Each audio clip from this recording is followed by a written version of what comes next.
37. Safe in the antechamber, Ovrim howled as the tunnel sealed with a plug of bulbous ooze. He tossed his last few vials of colloidal silver at the rancid beast, but only succeeded in burning the edges away. His friends were trapped, and they would soon be dead.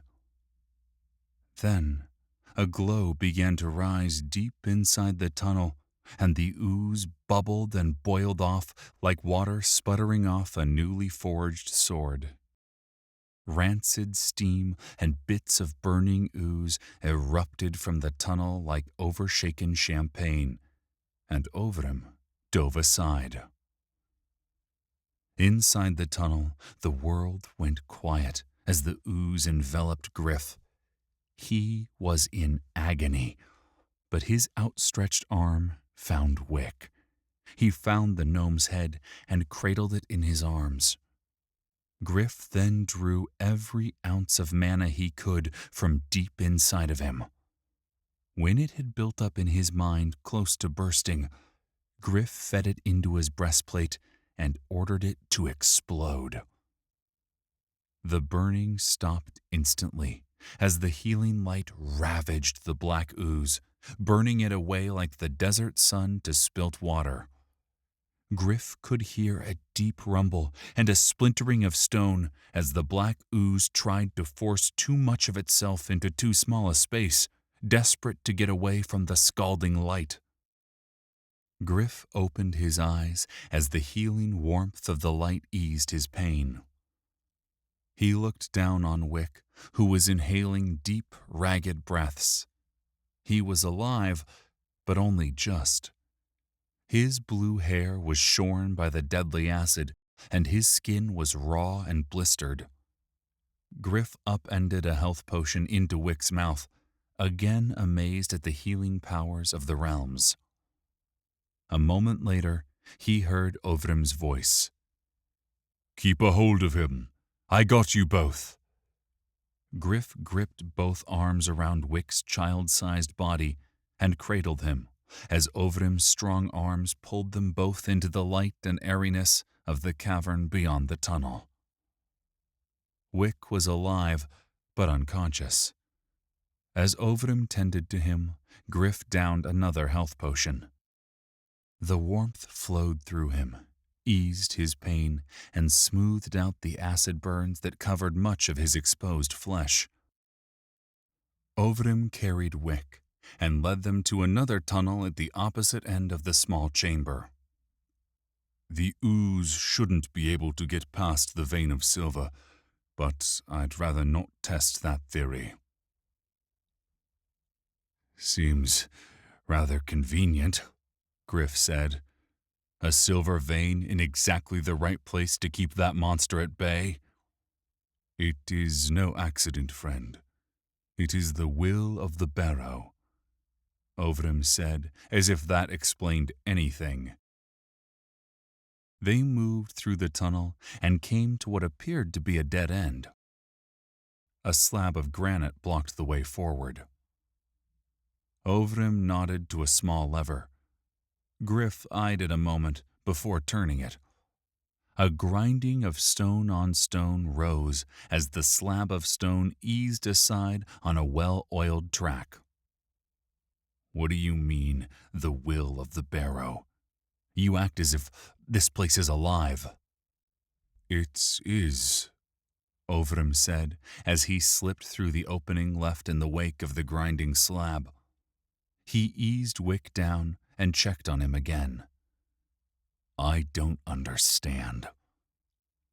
Long ago, something happened here. A battle between two powerful users of magic. I believe it was that battle that sent this tower plummeting into the depths of the earth. I think that battle not only made the Barrow, but also the Barrow King." "How can you possibly know that?" Ovrim eased Wick onto the ground and placed the gnome's pack under his head. Wick groaned in his sleep, but did not wake. "My order is experts of thought magic, Ovrim said. It helps us uncover truths and better enforce the accords. I am particularly gifted in the art. Perhaps that is why they tolerated a Zaidai. The already melancholy man seemed to descend deeper into the darkness of his past for a moment, before coming back to the present. It is difficult to explain, but a powerful mind infuses the Barrow. Whatever the Barrow King once was, it is now a disembodied mind whose will can alter the very fabric of the dungeon. The Barrow King is weaker than he once was. He is hungry, and his ability to alter the Barrow is waning. Good for us. Had we fallen into its trap in his prime, we would have long ago been consumed. Consumed? Yes, I don't know how exactly, but the Barrow feeds on life. It lures prey into itself with the promise of treasure and glory, and once it has killed them, it absorbs their remains. A Venus flytrap, Gryph muttered. Ovrim gave him an odd look. There's a plant where I'm from that uses a sticky, sweet sap to lure insects into itself. Then it traps and consumes them. An apt analogy. And I'm the juiciest of flies, Gryph said. Whatever happens, my odd immortal friend, you must not let the evil in this place take you.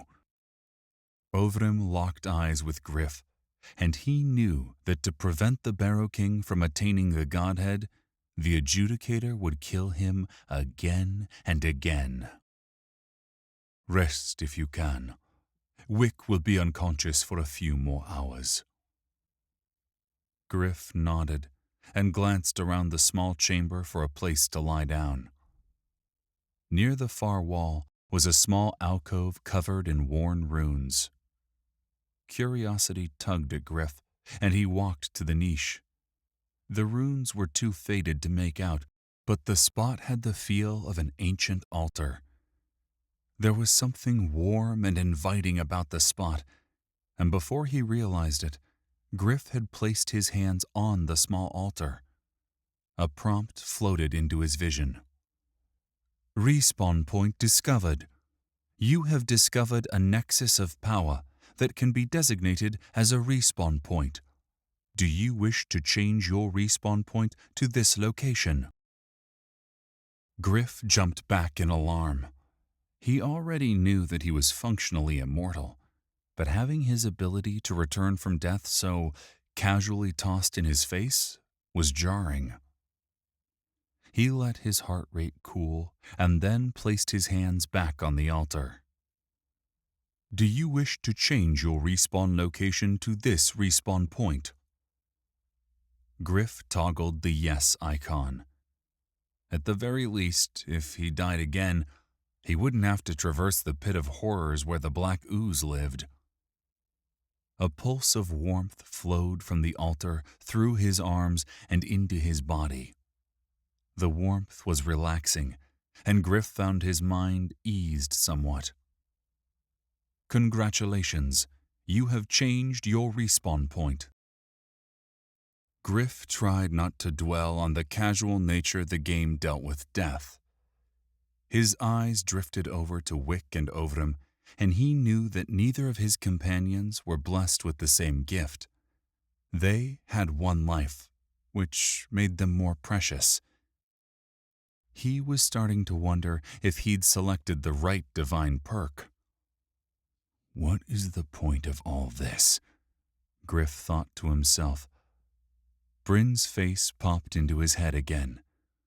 She'd been terrified. So why had she entered the realms, and where was she now? Whatever part Bryn had wanted him to play, this was not it. He calmed his mind and tried to focus on the task at hand. The plan still hadn't changed.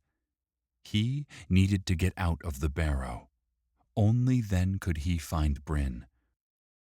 For now, his greatest chance at success seemed to be with the two men next to him. It was time to spend his 2 saved perk points. He was sick of being so easily damaged. Not only did this increase his chance of dying, but it really damn hurt. Gryph opened up his light armor perk tree. Set bonus. The bonus to AC when a complete set of light armor is worn. Agile defense. It is easier to move in light armor, thus making it more likely to avoid attacks. The percent bonus to AC for light armor. Silence. The increase to stealth while a complete set of light armor is worn. Damage reduction. The reduction to damage when a full set of light armor is worn. This choice was a no-brainer. He put 1 point into agile defense and another into damage reduction. Gryph and Overim came up with a plan, and then Gryph lay down for some much-needed rest. Several hours later, Overim shook Gryph awake. He nodded towards Wick, who was sitting up and eating. Gryph stood and went over to Wick, who smiled up grimly. The gnome's skin was still raw and red, but the deep scarring of the acid had healed. His hair was a different matter.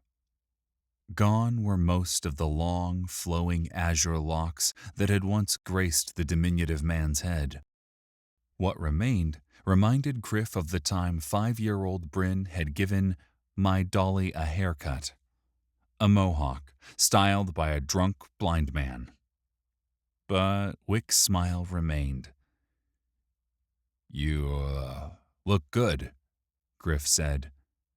Lawyer, Wick said, and grasped Gryph by the forearm. Thank you, he said.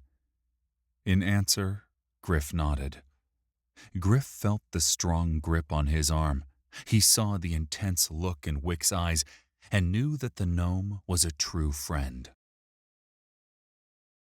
Gryph told Wick the plan he and Overim had conceived while Wick had been resting. Your plan is insane.